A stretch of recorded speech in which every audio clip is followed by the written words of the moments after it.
8-B sinfda biologiya darsi muskul sezish organlarini tekshiramiz. Qo'llarimizni uzatamiz va ko'rsatkich barmoqlarni tayyorlab qo'yamiz. Ko'rsatkich barmoqlarni. Ko'zlarimizni yumamiz va men sekin sanaganimda har bitta ko'rsatkich barmog'i bilan burningizga sekin olib keltirishingiz kerak bo'ladi. Marhamat.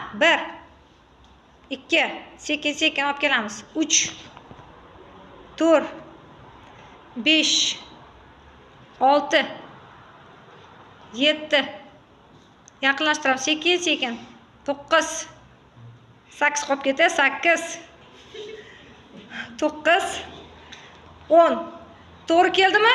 Kimi burni uchiga to'g'ri tushdi? Kim qo'l ko'tarsin? Kimi burni uchiga tushdi? Tak, yaxshi. Kimi ko'ziga tushdi yoki og'ziga tushdi?